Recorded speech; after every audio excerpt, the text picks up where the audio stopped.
함께 기도하라. 우리의 기도 속에 중요하게 세워져야 할 믿음의 자리는 함께 기도하는 자리입니다. 얼마 전에 페이스북에 마크 주커버그가 정말 기가 막힌 일을 하나 했더라고요. 그 자신이 어떤 의도인지는 모르겠지만 요즘 AI라는 인공지능이 상당히 물론 대세이긴 합니다. 그런데 24살짜리 그 직원을 하나 지금 고용을 하는데 4년 동안 월급이 얼마냐? 3,300억을 주고 그 24살짜리 AI 기술자를 채용하려고 한다는 이야기를 들었습니다. 아니, 한 사람의 가치가 얼마면 3,300억을 주고 그 사람을 채용하려고 할까요? 할 때 너무 궁금한 거예요. 도대체 24살짜리 이 사람은 어떤 일을 하길래, 어떤 사람이길래 한 기업에 3,300억, 돈이라면 벌벌 떠는 기업이 3,300억을 주고도 아까워하지 않는가? 매트 데이트키라는 청년인데요. 아주 AI 쪽에는 그야말로 혁신가 중에 한 사람이라고 합니다. 아마 주커버그는 이 사람만 있다면 내가 AI에 대한 시장에서 결코 뒤지지 않으리라 라는 확신이 있었으니까 3,300억을 투자하는 것 아닙니까? 아유 참, 30억만 줘도 좋겠다. 3,300억이라니 30억이 뭐야? 3천만 원이라도 주면 좋겠다. 여러분, 우리가 살아가는 일들의 삶의 자리에 정말 가치 있어 너무 소중한 사람들이 어느 곳에나 있습니다. 믿음의 사람들에게는 함께 믿음으로 기도하는 사람들, 여러분, 이 사람들이 우리는 3천억을 넘는 귀한 가치가 있는 줄로 믿습니다. 오늘 그와 같은 자리들이 우리 삶에 돈을 주고도 사실은 평가되어질 수 없는, 아니 돈의 세계를 훌쩍 뛰어넘는 그런 함께함의 일들이 저와 여러분 안에 일어나기를 주의 이름으로 축원합니다. 아멘. 예레미야가 지금 삶의 자리를 살아갑니다. 예레미야의 인생이 한 45년 정도 구체적인 사역을 하는데 그가 말씀 사역은 한 23년 정도 집중적으로 하게 됩니다. 예레미야의 인생의 사역을 시작한 게 요시야라는 왕이에요. 참 어린 왕이지만 잊을 수 없는 왕입니다. 어릴 때 율법책을 발견하고, 일반적으로 신명기라고 알려져 있습니다. 율법책을 발견하고 그 율법책대로 개혁을 이뤘던 왕입니다. 정말 그 유일한 왕이라고 봐도 될 정도로 어린 나이에 그 수많은 반대들이 있었을 텐데 말씀대로 그가 하나님 앞에 인도함을 받은 대로 그대로 소신을 가지고 이끌고 나아가는 이 요시야와의 사역은 말할 수 없는 즐거움이요 기쁨이었을 겁니다. 아마 그걸 보면서 정말 예레미야는 이것이야말로 인생의 즐거움이 아닐까. 특별히 요시야가 그 오랜 동안 멈췄던 6월절을 다시 시작할 때, 예레미야는 정말 세상이 바뀌는 기적을 경험했을 것입니다. 잊을 수 없는 요시야가 그의 삶에 있었다면 그 이후에 그는 여호아하스, 여호야김, 여호야긴, 시드기야, 즉 유다의 모든 마지막 왕조까지 같이 가게 되고 지금은 어디 와 있냐면 요시야와는 정반대의 왕 시드기야를 만나게 되어집니다. 어떻게 보면 정말 함께 하지 말아야 될 사람의 샘플이 시드기야입니다. 시드기야는 마지막 왕으로 세움받아요. 근데 사실 바벨론이 왕으로 세웁니다. 바벨론이 왕으로 세우는 이유는 한 가지예요. 바벨론 말을 잘 들을 왕이기 때문이에요. 유대의 왕이지만, 유대인이지만 그는 바벨론이 요구하는 것을 얼마든지 들어주고 거기에 그냥 융화할 사람이 바로 이 시드기야입니다. 시드기야를 만났을 때 예레미야는 참 마음이 쉽지 않았을 것 같습니다. 사실 시드기야를 보면서 예레미야가 전하는 메시지는 무엇이냐면 바벨론에 의하여 이 나라가 망한다라는 메시지를 계속 전하게 돼요. 그랬더니 이 권력을 가지고 있던 자들이 뭐야, 이놈 스파이 아니야? 이 스파이구만. 그래가지고 잡아서 넣게 되어지는, 구덩이에 던져 넣어버리는 것이죠. 이리야 같은 사람들이 힘을 가지고 그를 그냥 던져버릴 때 왕인 시드기야는 아무것도 하지 않습니다. 시드기야의 첫 번째 특징, 곤란하고 어려운 일은 나서지 않는다. 그냥 가만히 있는 거예요. 여러분, 참 시드기야의 이런 특징을 보면 하나님의 마음이 어떨까라는 생각이 드는데, 자신의 종인 예레미야가 그 구덩이에 던져지는데도, 그 힘에 의하여 그 무시를 당하는데도 그냥 가만히 보고 있는 거죠. 내가 괜히 불똥 튈 필요가 없는 거예요. 사실 어떻게 보면 시드기야도 예레미야가 조금 부담스러웠을지 모릅니다. 그의 메시지는 한결같이 이스라엘이 망한다라는 것이었기 때문에 그렇게 만만한 선지자가 아닙니다. 예레미야의 메시지를 전하며 그가 갇혔을 때 시드기야는 사실 아무것도 하지 않지만, 그러나 이 사람은 그래도 믿는 사람이에요. 뭔가 예레미야를 통해 하나님 주실 메시지가 궁금하여서 그 뜰에 갇혔을 때 그 구덩이에 빠져서 늪이라고 알려져 있습니다. 그를 몰래 불러다가, 왕궁에 불러다가, 야, 혹시 하나님이 전하는 메시지 없냐? 하나님 무슨 말씀하시지 않더냐? 하나님에 대해 궁금해하고 물어보게 되어집니다. 진리를 잃어버릴까도 두렵고, 동시에 내가 그 일로 말미암아 부딪히고 어려워야 할 그와 같은 갈등도 싫습니다. 그는 예레미야의 자문과 메시지를 받습니다. 왕이여, 그냥 망하는 게 맞습니다. 바벨론에게 항복하시고 우리가 하나님의 때를 그대로 받아들여야 합니다. 아마 그 이야기를 들었을 때는 잠깐 은혜를 받았을 것 같습니다. 하지만 시드기야는 예레미야의 그 말이 오래 가지 않습니다. 결국 시드기야 자신이 두 눈이 뽑힌 채로 바벨론에 끌려가는 마지막을 경험하게 되지만, 오늘 본문에서 예레미야의 관점에서 요시야와 시드기야를 본다면, 시드기야를 보며 분명하게 한 가지를 우리가 배울 수가 있습니다. 여러분, 시드기야가 나쁜 짓은 안 했어요. 그냥 그도 말씀을 듣고 뭔가 나름대로 좋은 의도를 가지고 있습니다. 그런데 좋은 의도가 있다고 헌신이 따라주지 않는다면 그 사람이야말로 사실 악한 왕일 수 있다라는 것입니다. 좋은 의도를 가지고 있지만 분명한 헌신이 없다면, 그 헌신의 자리가 보여지지 않는다면, 그것이야말로 예레미야 시대에 가장 서글픈 이야기가 쓰여지는 거예요.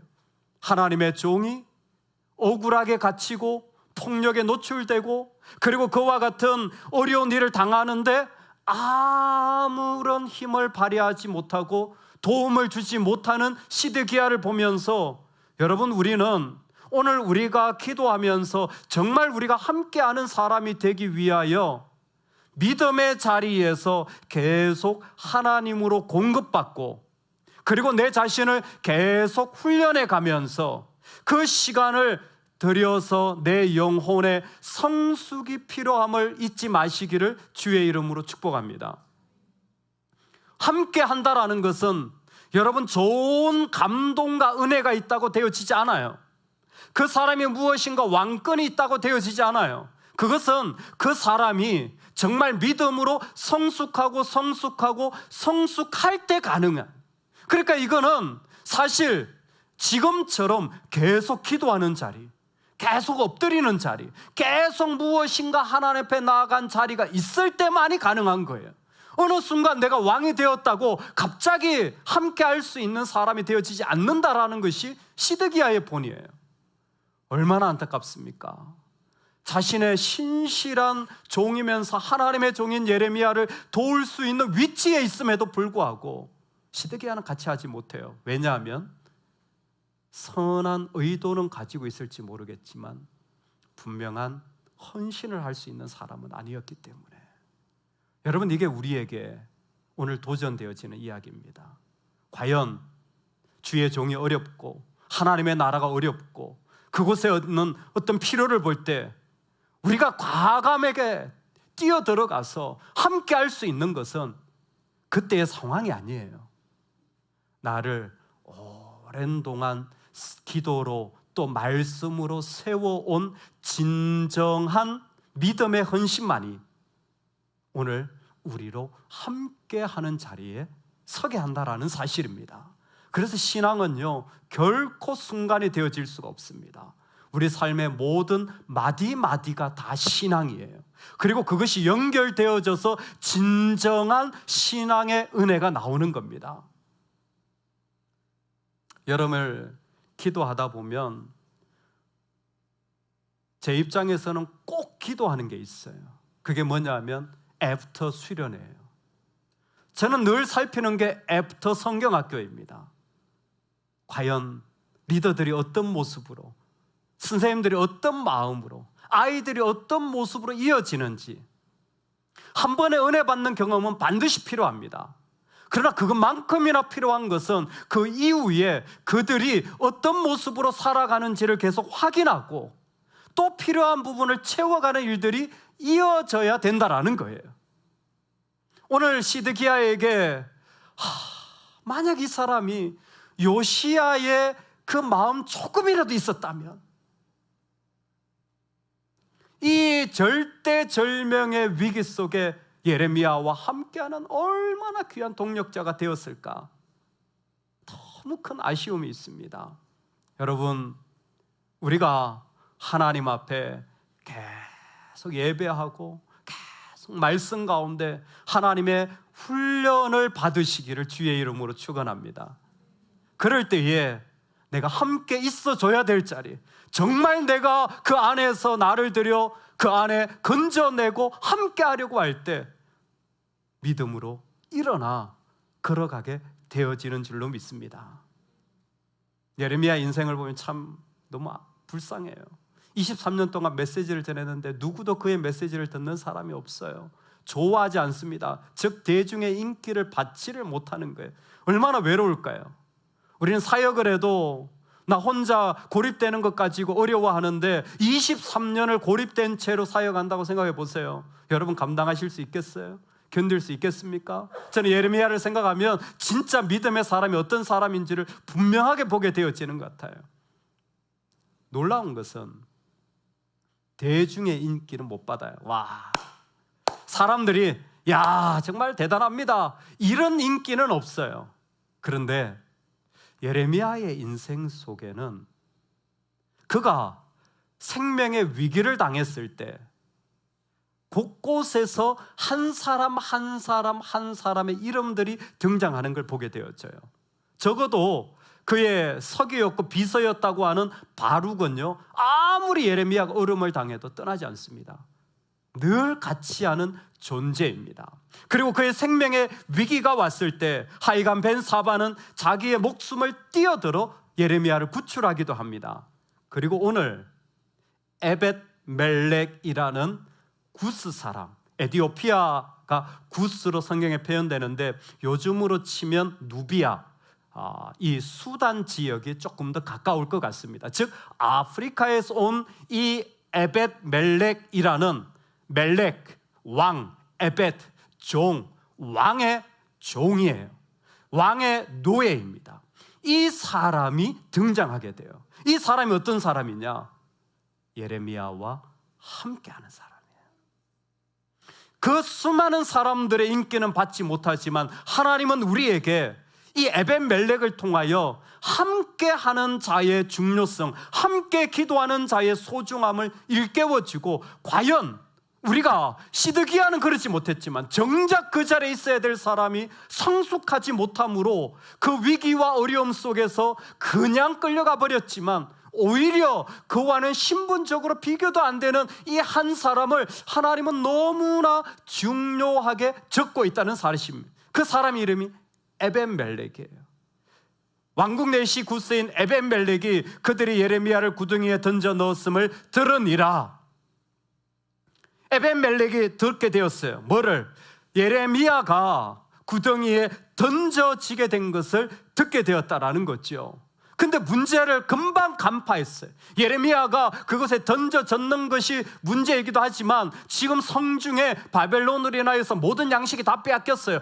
빵을 못 만들어요. 그러니까 사람들이 먹을 것이 없어요. 사람들이 먹을 것이 없으면 감옥에는 더 먹을 것이 없어요. 그러니까 예레미야가 던져졌다라는 것은 곧 그를 생각해 보면 먹을 것이 없을 것이고, 이거는 거기에 다른 것 때문이 아니라 얼마 지나지 않아 곧 굶어서 죽을 위기에 처했다라는 것을 알게 되어집니다. 여러분, 지금부터 잘 들어보시기 바랍니다. 에벤멜렉은 이 소식을 들었습니다. 그리고 내주 왕이요, 저 사람들이 선지자 예레미야에게 행한 모든 일은 악한 일이다. 그가 거기에서 굶어 죽으리이다. 그리고는 왕에게 나아가서 이 사실을 그대로 고백합니다. 이 종이 무슨 이유 때문인지는 모르지만 왕에게 나아가서 이 사람들이 행한 것은 이리야와 당시 권력자들과 종교 지도자들이 행한 것, 그 당시에 힘 있는 자들이 행한 것은 악합니다. 와, 예레미야의 인생에 예레미야 옆에서 이렇게 말해준 사람은 에벤멜렉밖에 없는 것 같아요. 이 사람은 악합니다. 그것도 누구에게? 왕에게 이 사실을 고할 때 하나님은 얼마나 통쾌하셨을까요? 이 구스인 사환인 이 에벤멜렉의 이 한마디가 울려 퍼지는 거예요. 그리고 예레미야가 거기에서 굶어 죽으리이다. 이 이야기를 전달하게 되어지는 모습을 잘 기억하십시오. 에벤멜렉은 이 예레미야가 던져진 것을 듣고 왕에게 이 사실을 고하게 되어집니다. 여러분, 이게 에벤멜렉의 기도입니다. 이게 에벤멜렉의 기도예요. 에벤멜렉은요, 입으로 하는 기도를 뛰어넘은 사람이에요. 에벤멜렉은 입으로 기도합니다.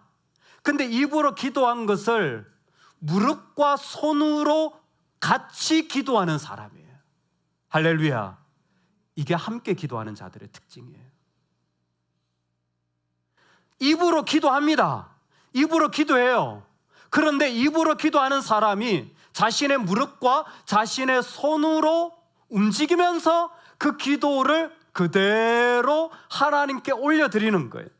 이게 에벤멜렉의 기도예요. 에벤멜렉은 듣고 왕에게 고하고, 그리고 구체적으로 왕의 허락을 받아서 30명이 그 가운데 왕궁에 있는 천을 묶어다가 그 가운데 끄집어내가지고 그 내려서 예레미야, 이 끈을 그 겨드랑이 사이와 당신 아래에 묶으소서, 다치지 않게, 그래가지고 끌어올리는 거예요.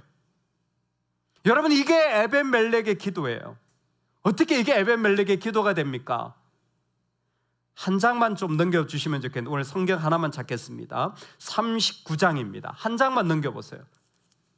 죄송합니다. 2장 넘겨야 되네요. 39장 18절. 에벤멜렉에게 하나님이 하시는 말씀이 적혀져 있어요. 그 에벤멜렉이에요. 18절 다 같이 읽겠습니다. 내가 반드시 너를 구원할 것인즉 내가 칼에 죽지 아니하고 내가 노량물같이 내 목숨을 얻을 것이니 이는 내가 나를 믿었음이라 여호와의 말씀이니라 하시더라. 아멘. 네가 나를 뭐 했다고요? 믿었음이니라. 네가 나를 믿었음이라. 하나님이 이스라엘에게 심판을 행하시는데 에벤멜렉은 그 가운데서 건져내는 거예요. 왜냐하면 하나님은 에벤멜렉의 믿음을 보았기 때문에, 그가 믿음으로 행하는 것을 보았기 때문입니다. 그가 믿음으로 행할 때에 그 안에 있는 모습을 하나님은 보셨어요. 이게 무엇입니까?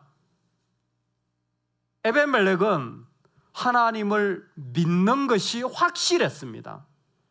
그는 기도하면 기도 가운데 완전한 안전을 느끼게 됩니다.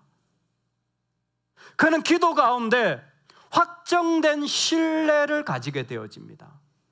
그는 기도 가운데 어떤 것 이루어지지 않았는데 다 되었다라는 분명한 신호를 가지게 되는 거예요. 다시, 에벤멜렉은 기도 가운데 완전한 안정을 누리게 돼요. 살겠다. 그리고 주님을 향한 분명한 신뢰를 가져요.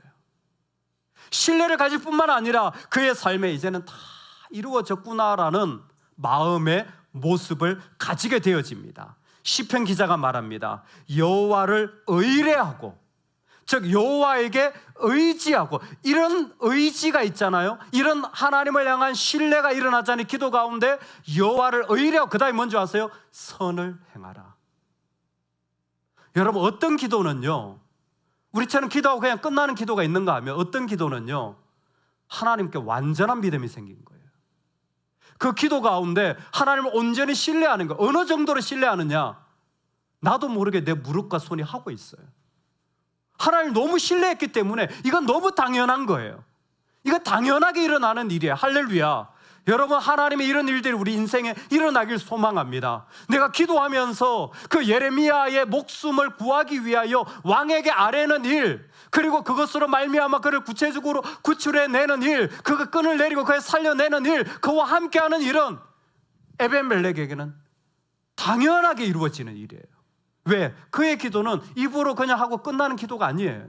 어떤 사람은 기도를 이렇게 합니다. 실제로 주의 종을 위해 기도한다고요? 진짜 주의 종을 위해 기도하는 사람들은요, 같이 죽어요. 교회를 위해 기도한다고요? 입으로 기도하는 사람과 진짜 교회를 위해 기도하는 사람은 달라요. 교회가 필요하다면 어느덧 여기 와 있어요.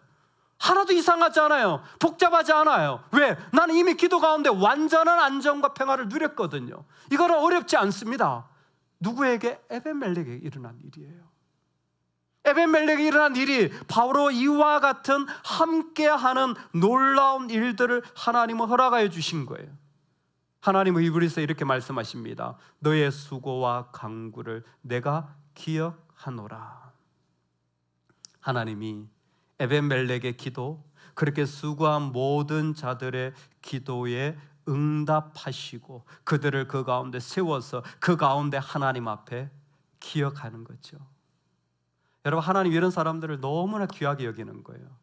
너무 비슷한 사람이 있죠. 지금 예레미야가 이렇게 어려운데 이 사환이 뭐라고, 이 종이 뭐라고, 근데 그는 기도하는 사람이었기 때문에 여호와의 종을 구하는 일들에 쓰임받게 되어지고 하나님은 심판 가운데 반드시 응답하셔서 그 사람을 그 심판 가운데, 그 어려운 가운데서 지켜내실 뿐만이 아니라 그의 모든 일에 보답하여 주시는 거예요. 언제? 엘리야가 모든 땅에 기근이 들었는데 먹을 것이 없는 때에 하나님이 어디로 보냅니까? 저 북쪽에 사렙다로 보내는 거예요. 이방 땅으로 보내는 거예요. 모든 땅에 기근이 들어 먹을 것이 없는데 저 사렙다에 누가 있습니까? 부자가 있나요? 재정이 많은 사람이 있나요? 아니죠. 누구죠? 과부가 있습니다. 과부는 남편도 없고 자기 아들 하나밖에 없어서 이제 마지막 먹을 양식을 가지고 있는, 그것밖에 없는 사람인데 하나님이 엘리야를 그 여인한테 보내는 거예요. 엘리야가 그 여인한테 보내는 거예요. 엘리야 거기 갔어요. 엘리야 그것을 얻어먹습니다. 그것을 도움을 받아요. 얼마나 구차하고 정말 마음이 불편했겠습니까? 여러분, 예레미야가 이런 도움을 받을 때 얼마나 마음이 쉽지 않았겠습니까? 근데요, 정말 믿음의 사람들은 함께 할 때 얼마든지 도움도 받을 수 있는 겁니다. 할렐루야. 여러분, 거기에 뭐 자존심이 뭐 이런, 더 기도하시. 더 많이 기도. 엘리야 그걸 받아 먹어요. 누가 삽니까? 사렙다의 여인이 살아요. 그 아들이 살아요. 아무것도 아니지만 이 사렙다의 이방 여인은요, 기도라는, 함께한다라는 게 복잡하지 않았어요. 내가 먹을 것, 마지막 먹고 죽을 것을 주는 것이 이 여인에게는 당연하게 이루어지는 거예요. 여러분, 우리에게도 이런 은혜가 있기를 원합니다.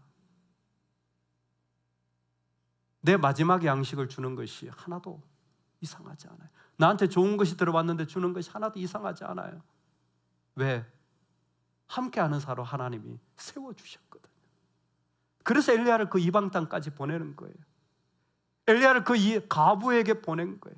엘리야를 그 재정도 없는 그 마지막 그 곡식을 가지고 이제 죽으려고 하는 그 여인에게 보내신 거예요. 오늘 에벤멜렉이 그렇습니다. 그는 시드기야의 종이었지만 하나님 말씀하시죠. 아니야, 에벤멜렉은 진짜 나의 종이야. 왜냐하면 나의 종을 함께하는 유일한 사람이거든. 그럴 때에 예레미야의 인생 가운데 하나님은 에벤멜렉을 기억하셔서 이 땅에서 하나님의 일이 성취되게 하시는 거예요. 이 위기와 어려운 가운데서 예레미야가 건져져서 그의 사명이 다하기까지, 아직 사명이 안 끝났어요. 같이 바벨론으로 끌려가야 돼요. 그리고 다시 돌아와야 돼요. 그리고 동족에게 돌에 맞아 죽어야 되는 그 마지막 사명의 일들을 감당하기 위하여 하나님은 에벳멜렉을 세우시는 거예요. 여러분, 오늘 우리에게 이런 기도가 있기를 소망합니다. 기도가 얼마나 능력인지요. 기도 가운데 진짜 깊이 기도하면 하나님이 네가 나를 믿었구나, 하나님이 아시는 거예요. 우리도 알 거예요. 하나님, 저 완전히 자유합니다. 저는 온전히 신뢰가 되었습니다. 그러니 그렇게 살아가는 것, 그렇게 내가 섬기는 것, 그렇게 일하는 것 아무것도 아닙니다. 그건 당연한 겁니다. 그 자리에 서서 하나님의 종을 섬기는 이 모습을 보게 되었어요. 3,300억짜리 대단한 겁니다. 하지만 하나님 나라에 함께하는 일은 여러분 3,000억 가지고는 살 수 없는 자리입니다. 돈으로는 안 이루어지는 자리예요. 돈으로는 이룰 수 없는 자리입니다. 그곳에는 에벤멜렉 같이 하나님 앞에 온전한 믿음으로 자신을 드리는 기도가 살아있는 사람들을 통하여 이 일들이 이루어지는 거예요. 우리는 시드기야를 보면서 이 사람이 조금만 성숙했더라면, 이 사람이 조금만 기도할 줄 아는 사람, 정말 믿음의 자리에 섰더라면 얼마나 좋았을까. 그러나 시드기야는 그러지 못해요. 그저 좋은 말만 하지 분명한 자리를 세우지 못하는 그 좋은 자리에서 아무것도 하지 못하고 사라지는 삶이 되어지지만, 아무것도 아닌 자리에 있는 에벤멜렉은 하나님이 함께하는 자로 응답하고 축복해 주는 그 놀라운 자리를 우리에게 보여주고 있습니다.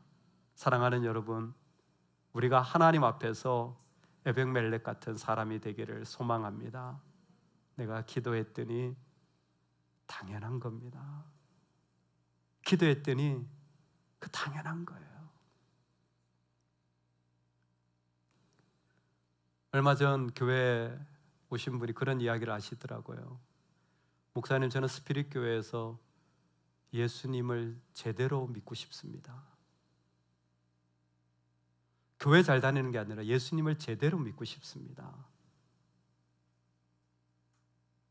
너무 흥분되는 메시지 아니에요? 교회에 왔는데 다른 거 생각하지 않고 예수님을 제대로 믿고 싶대요. 너무 생각 잘하셨어요. 정말 제대로 믿으시기 바랍니다. 그랬더니 이렇게 설명을 하시더라고요. 본인이 예수님을 제대로 믿는다면, 정말 예수님이 날 위해 죽으신 것이 내가 믿겨진다면 너무 좋을 것 같습니다. 그러면서 비유를 이렇게 하시는 거예요. 만약 내가 로또에 당첨되어서 내일 그 당첨금을 받는다면 오늘 제 마음이 어떻겠습니까? 무슨 일을 당해도 하나도 힘들지 않고 너무너무 좋아가지고 기쁘지 않겠습니까? 자신은 그런 생각이 드는 거예요. 만약 내가 로또에 당첨이 내일 돼가지고 내일 그 상금을 받는다 생각하면 오늘 밤에 막 너무 좋아가지고 막 어떻게 해야 될지 모르는, 그런데 하나님이 자신의 아들을 주신 것이 진짜 나한테 믿겨진다면 그것보다 훨씬 더 기쁘고 훨씬 더 감사하고 훨씬 더 황홀하고 좋지 않겠습니까? 저 그렇게 예수 믿고 싶어요.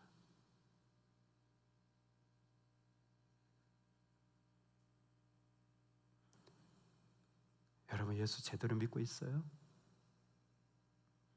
주님과 함께하고 계십니까? 이 땅에서 로또에 당첨되더라도 그걸 기다리는 마음을 생각하면 생각만 해도 그렇게 설레이는데, 내가 진짜 그 예수님을 온전히 믿을 수 있다면 내 마음이, 아니 세상에 가장 귀한 독생자를 주셨는데 그걸 믿을 수 있다면, 그게 진짜 믿겨진다면 제가 얼마나 기쁘게 살겠습니까? 저 그렇게 살고 싶어요.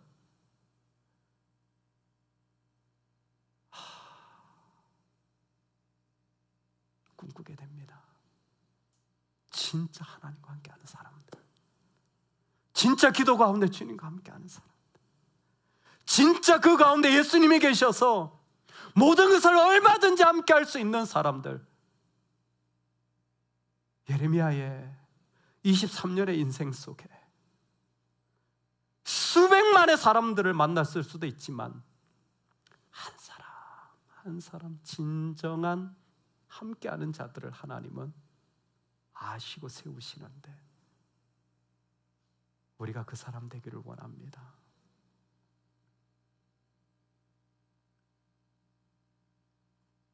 그 감격과 기쁨과 황홀함과 영광스러움이 사라지지 않는 그 마음에 계속 그 마음이 차올라 얼마든지 가서 내가 함께하고 내려주고 같이 걸어가고